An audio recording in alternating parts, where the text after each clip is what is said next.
Good afternoon and welcome back to the West Ham Network. I'm bringing to you our review, highlights and words show. West Ham 2, Crystal Palace 2. We've got a draw. We're still top of the league. We have 7 points. We've played 3. We've won 2. We've drew 1. We've conceded 5 goals and we've scored 10. So we obviously know we concede, but we obviously know we can score goals. Get your comments in and let me know your thoughts on the game as I dissect the game for you this evening. Hopefully we'll have some people from the stadium linking into this stream as we are live as well. If you are new around here, please hit that subscribe button. But do you feel deflated? I took about 15 minutes to kind of comprehend and decide where I'm thinking I'm at personally, individually, with regards to this game. I think as soon as the game finished, myself and my dad, who'd done the matchday live, probably felt slightly deflated. However, coming to terms with, how West Ham have started, 7 points from 3 games, from the first 3 games, still top of the league, still keeping ourselves there. That's exactly where you want West Ham to be. And I think if you'd have said to me right at the back 3 games ago, where would I predict West Ham would be? I certainly would have said 7 points from 3. Ideally, that's what we want, but I certainly wouldn't have said that. So I am gonna take that as, a bit disappointed, but someone said in the chat earlier on, you dust yourself off and you move on to the next game, because that's what's important with this squad. I do definitely think David Moyes will be taking notes. I do definitely think David Moyes knows what he needs to do if we are going to be active in the transfer market. And for me personally, there's going to be areas of us to build upon. Defensively, we all know, we've known for such a long time that Moyes, that's the area that he wants to grow and get better at West Ham. So I think we're going to see that. We're going to see that that difference there. So it will be interesting to see if he does go into the market and bring in the likes of Zuma, and if someone like Zuma will come in and potentially change that. Because albeit we will go into the goals, but some of the particular goals were a little bit scrappy in my opinion. But as we said, we will go into the game for you right now. Let's talk about the starting lineups. Here they are. West Ham went with an unchanged side. Fabianski, Soufal, Dawson, Ogbonna, Creswell, Rice captain in the side, Soucek, Bowen, Fornals, Benrahma and Antonio, with a bench of Areola, Fredericks, Johnson, Baptiste, Diop, Noble, Coventry, Lanzini and of course Yarmolenko. So an unchanged starting 11 from West Ham, which I think most of us probably predicted. Then Crystal Palace's starting lineup was Guaita in goal, Ward, Guehi in the central defence, Anderson in central defence, Mitchell, Kouati, MacArthur, who was the captain, Gallagher, Ayew, Benteke and Zaha. Now, we did say, and we were talking particularly about the 3 attacking players, Ayew, Benteke and Zaha, but obviously for Crystal Palace, the most effective player today, in my opinion, was Gallagher. We did know what he was all about when he was with West Bromwich Albion later last season. Then Crystal Palace signed him and brought him into them from Chelsea. And what a good little player, of course. Butland was on the subs bench alongside Tompkins, Kelly, Hanan, Riderwild, Schlupp, Rakisaki, Street and Mateta. So the game itself, shall we digress the game a little bit? I mean, listen, the first 15 minutes for me was a bit of like tennis. I suppose you could say a tennis football match. Back and forth, West Ham had a bit of possession.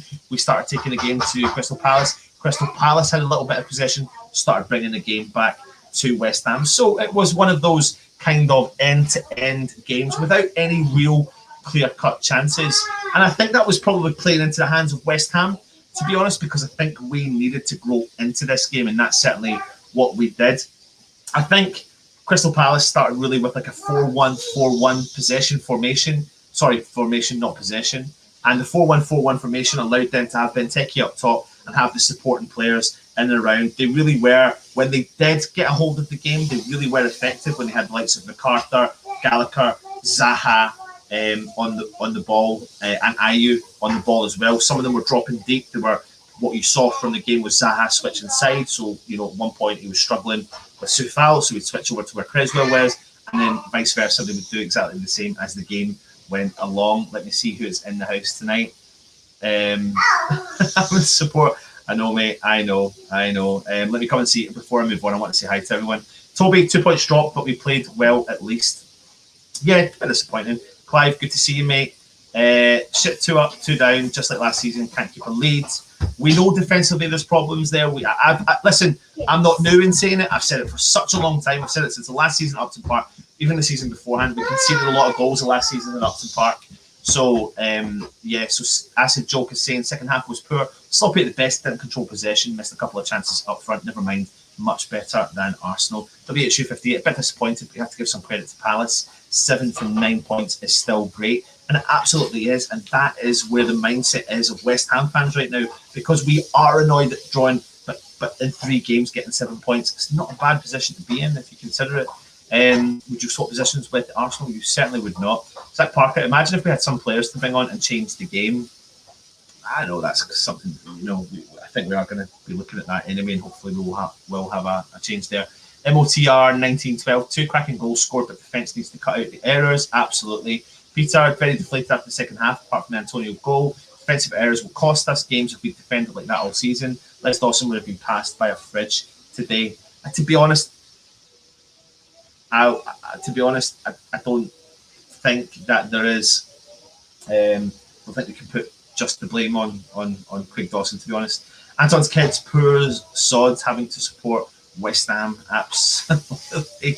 But we wouldn't change it for the world. Gallagher was man of the match. He was a quality little player. We've known that for such a long time.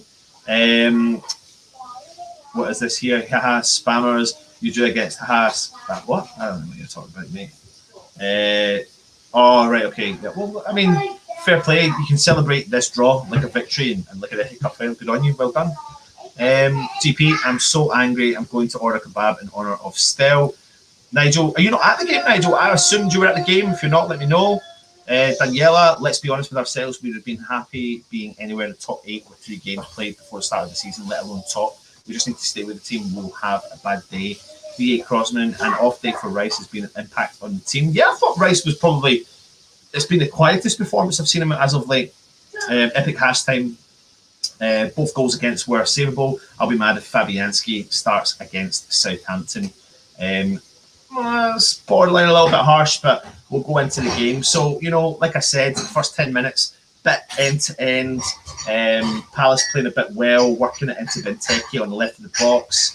And Benteke was coming, like I said, drawing in to the midfield and trying to pull the defenders out. But nothing really was. The tempo was good between both teams, but there was no real clear-cut chances. And we move into the game. We had the first shot of the game arrives in the quarter in the hour mark. Rice raking past Soufal in space where he was volleyed his cross. His height is brought down by Ben Rama for Antonio. His shot was blocked by Guetta's arm. So, we had a couple of chances here, there, and everywhere. But then very quickly, Crystal Palace came back and came at West Ham as well. But we're going to go live to the Supporters Club and start speaking to the rest of the lads from the West Ham network. DJ, hello, we can't hear you. We've got no headphones, so don't worry. But look who's here. I'll pass over to you. Good afternoon. Can you hear us? Just wave your hand if you can. We're talking to ourselves. All right, cool. We're talking to ourselves. Yeah, good. Yeah, Good. That's good. There you go. We got Nigel. We got Nigel on. Doing the Nigel's on camera. Anyway, 2 points. 2 points dropped today. 2 points dropped, definitely. Unfortunately, we started off well in the first half, but we know why we need a centre back now, don't we? Yeah. Unfortunately, we don't want to blame any in particular individuals. He's been playing well all last season, wasn't it? Yeah. But Zuma will walk straight into that team. Yeah. For Southampton, he'll be in charge. We didn't take our chances in the first half, and we kind of suffered for it. We did. And we didn't have the pace. I mean, the guys were saying when we were watching, we didn't have the pace as we did in the first 2 games. No. It was a bit lacklustre. And we paid the price. But first half, though, there's a lot of zip. First half, a lot of nice. But in the second half, it seemed that Palace came out. I don't know if they changed the formation or whatever, but they seemed to just be all over. I don't think they did that much different. they just seem to be. Carry on. We just seem to allow them more space. Yeah. Because I didn't think they were going to. I didn't think they were going to score one goal, let alone score two. Well, I mean, to be fair, they capitalised when they were on top, and we didn't. It's like, we came in at 1-0. We should have been at least 3-0 up. Frustrating. It is frustrating. So 2 points drop, but apparently we're still top of the league. Top of the league. Yes, we are, because 5:30 Chelsea ain't kicked off yet, and Brighton did it. So, but Fo Sheasley bought me a drink, so it's not that bad. Shall we? So we go back to the studio. Back to the studio. Do you want to come back to the studio? We can't hear a word you're saying. Are you done? Are you? Are you not coming back in? Are we not talking? Can't hear you, right? We can't hear you. Just go away. Go and do your thing. We're gonna, as I said, Stell's here. We finally met. It's only taken us 15 months. Nigel's here. We're all here. John Matomsky. Where is he? Star of the half-time, the pre-match announcements. Did a lovely interview pre-match, which was great. And 220 odd quid raised today. Brilliant. Absolutely brilliant. And back to you, Anton. We want to get them interviewed. We can hear you. Come on. Oh, he's tapped out. There you go. Supporters Club. We got reception after. We don't get reception during. Anyway, you had the thoughts of Stell and Russie B there. So we're going into the game. Like I said, West Ham started to build into the game after about 20 minutes. But, no real clear-cut chances again. And the game was starting to kind of, it was getting a bit more interesting. But then on the 39th minute mark, lovely stuff from West Ham. Gets them up and running 6 minutes before the break. Benrahma first slips the ball. He collects the ball in the centre circle. He slips the ball through to Antonio, and he goes one-on-one with the keeper. And you're thinking to yourself, shoot, Antonio, you're full of confidence. Shoot. But he doesn't. And what he does is he cuts the ball back with his left foot, and the defenders are sliding in, and they've committed to what they would have thought Antonio's shot would be. He passes the ball to Fornals, who passes the ball back to Antonio, who finds Fornals in space, passes the ball back to Fornals again, who taps the ball into the back of the net to make it 1-0 West Ham. Honestly, no word of a lie. It was a fantastic, well-worked team goal by all the lads. And as you can see there, that's exactly what they are doing, celebrating like a team, like a unit, it was just a fantastic goal. So get your comments in and let me know your thoughts on that goal. And to be honest, at that point, I thought we were going to grow upon it, and we did. We continued for the last 5 minutes of the first half, and it wasn't really. We really weren't getting challenged at all. But what did happen was, halftime got blown, and in actual fact, you probably would have hoped that the halftime whistle wasn't going to get blown. But it did get blown, and then Patrick Vieira got a chance to take the lads into the dressing room and obviously read the riot act, which is what he did. He certainly read the riot act, because what we did see was a different Crystal Palace. I mean, I'm not saying they came out and they dictated the play and dictated the game. They certainly didn't, but it was definitely a more exciting second half. But then what happened was, on the 58th minute, Conor Gallagher, the lad signed from Chelsea on loan to Crystal Palace, got a goal, and it was out of nowhere. It was against the run of play. I mean, I don't know what your thoughts were as fans watching the game. Let me know your thoughts on the Conor Gallagher goal. But he found himself in a little bit of space in the 6-yard box. And to be honest, he shouldn't have. He is a smaller lad, and Dawson and Ogbonna really didn't do enough in that central defensive pairing. And that's really where we struggled today. Benteke got his head onto the ball, bounced to Conor Gallagher. He done a little turn, and he squeezed in between the two central defenders and got the ball into the back of the net to make it one each, which was disappointing. But then you thought to yourself, well, West Ham this season can react, can bounce back. But we didn't, and they got a hold of the game for about a good solid 5 to 10 minutes. And I was sitting with my dad watching the game. We're thinking, right, come on, West Ham, it's time now to try and get back into this game. But then Crystal Palace were still pressing, coming forward, pushing forward. They weren't having any other clear-cut chances, but they were having a strong hold of the game. But bang, 68th minute, back with a bang. That man himself, Mikel Antonio, what an unbelievable finish from the man. Creswell pings the ball, long ball forward, holds off Anderson's weak attempt to clear from his header, which bounces off Antonio's shoulder. But what a turn from Antonio, proper number 9's turn. He gets into the box, and what does he do? He smashes his left foot through that ball. His left foot, not his right foot, his left foot through that ball into the back of the net to make it 2-1 West Ham. And that was his 50th goal of the season.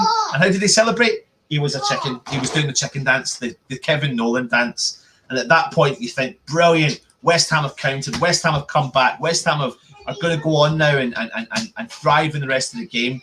But within a couple of minutes, Conor Gallagher struck again. You know, we literally had no time to breathe.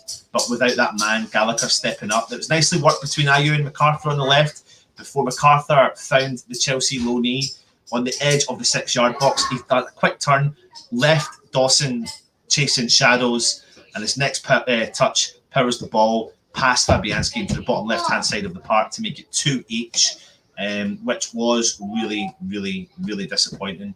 So, you know, West Ham made a few more subs. We tried to have a bit more of attacking threat. Lanzini on, Bowen off, and then we brought Yarmolenko on for Fornals as the second sub. But nothing really could really benefit from West Ham with that attacking threat. It was really a bit disappointing, to be honest. But I'm not going to get carried away. I'm not going to sit here and say I'm massively over the top disappointed, because we still have got 7 points from 3 games, and it's about how West Ham can learn from some of the mistakes they had today, because they're telling you right now they definitely had some mistakes today in our basket, but it really came from the defensive area. West Ham got another 2 goals today. We can score goals, but we concede. We have conceded season in and season out for 5 or 6 years, 7 years possibly. People could even say probably for a whole lifetime. We make a lot of defensive errors. We need to resolve that problem. That's why possibly you've got David Moyes has recognised that position as somewhere that he needs to bring in. And it's going to be hopeful that Zuma is going to be that man. I'm going to jump into the comments and see what everyone is saying before we head. Let's see where we are. DA Crossman, an off day for Rice, has a big impact on the team. Absolutely. Epic hash time. Both goals against were savable. I'll be mad if Fabianski starts against Southampton. I think it's pretty harsh, to be honest, on Fabianski. If Fabianski had longer arms, he could have saved the first goal. But there would be a lot of issues where... give thumbs up. Right, hold on a minute. I think we're going to have it more from the supporters club. Here we are. Back on. Back over to the supporters club. I can hear you. Oh, you can hear me now? Yeah, I can hear you now. Excellent. Can you hear me now? Love it. We can hear you now, Russie boy. See, you just need a professional on the job. Look at Stell, he looks so pissed off. I figured it out. I've got to turn you up a little bit.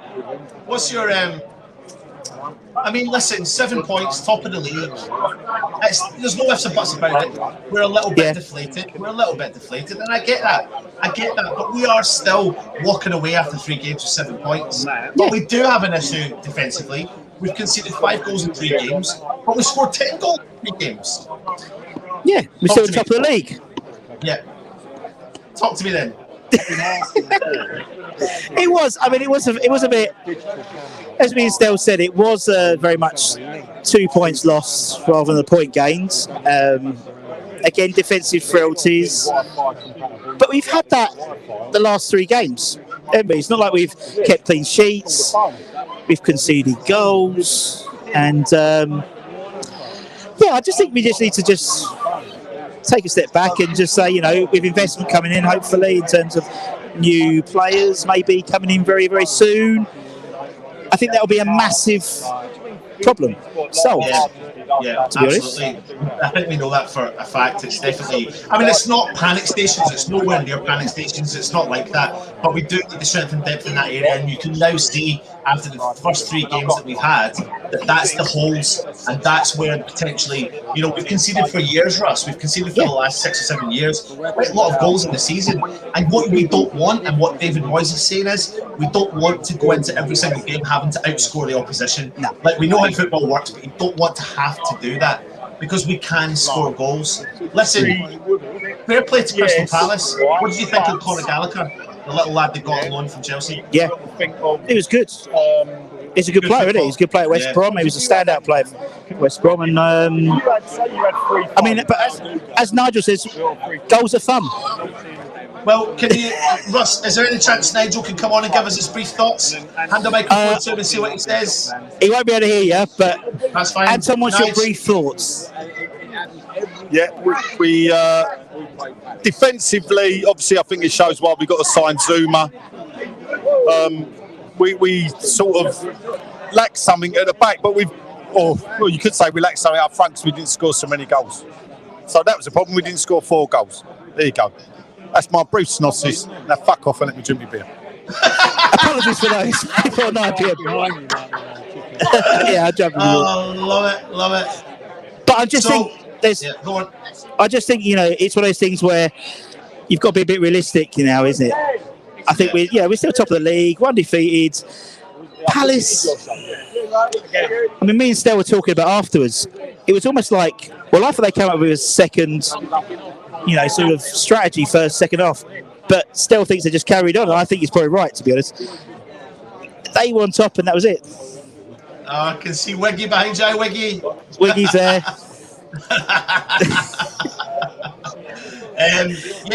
Listen, like I said, I didn't think Crystal Palace were there for the taking today. That's where I see it. They weren't at the races. West Ham were at the races in the first half, but they just managed to wangle their way in there, and just a few defensive errors, but nothing to panic about. Russ, like you said, absolutely nothing to panic about. West Ham still top of the league, depending on the result coming out of the Chelsea game today. How would you evaluate today's game as a whole? A bit of an adage, game of 2 offs. That's what it was. First half, we came out like we were fantastic football. I mean, your dad would have loved that. First half, and second half, I just think we sat back a little. A bit frustrating, but yeah. And David Moyes, what do you think David Moyes will be saying to the lads, Russ? It's a point. Do you think he'll be learning from anything? Someone made a point in the watch along that we were doing that he'll be taking notes and he'll be sitting there and he'll be going, right, this is what we can't do, because this is the difference between a point and 3, and that's the kind of vibe you get. This was the difference between West Ham getting a point or 3 was tighten up, sharpen up.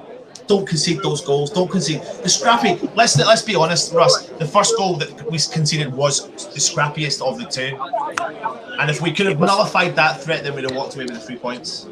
Totally. And the old adage, you're most vulnerable when you score.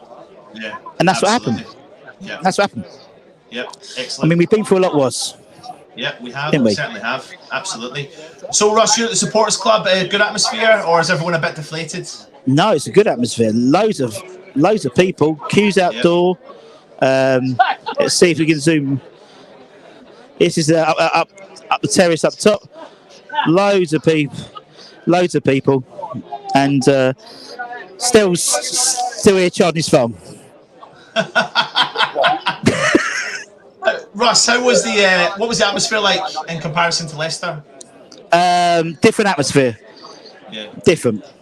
I think under the lights is always a bit special, whether it's London Stadium, Upton Park, wherever. But talking to a lot of people before the game, they were really into the fact that it's a 3 p.m. kick-off, a bit like the old school. So we'll see. We'll see. But absolutely. There was a great big pre-match. Bubbles, brilliant. Lovely clap when they took the knee as well, which is really important.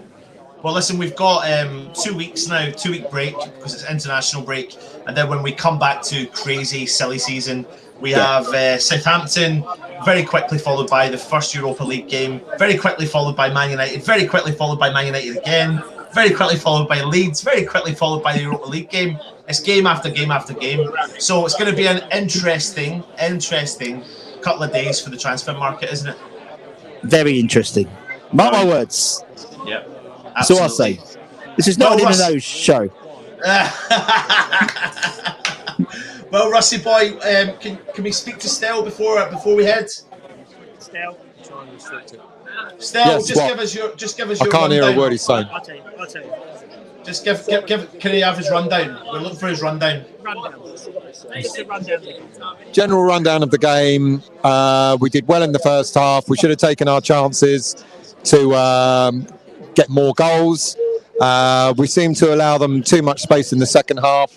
Our defending was not the best, and we ended up paying the price, to be quite honest with you. It's really as simple as that.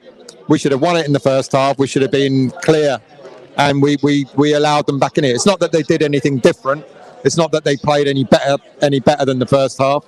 We just were a bit lax, really, and that cost us 2 points.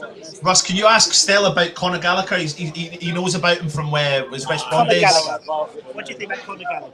Decent buy, Conor Gallagher.